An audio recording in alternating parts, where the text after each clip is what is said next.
Hello everyone and welcome back to the channel. In this simple video I'm going to show you how you can get a clean export in Capcut with remove the watermarks.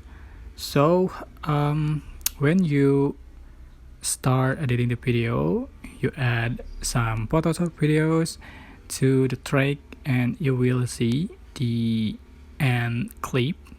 So we just add it automatically by Capcut. This is watermarks, so you can delete it to get a clean video from watermarks. So just delete, and you can also change for default ending. Just click on the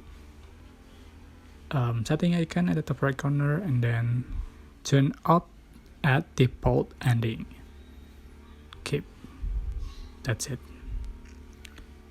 Alright, discard, and here we go. That's how you can get a clean export in Capcut with remove the watermarks. I hope this tutorial was helpful for you guys. Don't forget to like, comment, share, and also subscribe to this channel if you haven't done that already.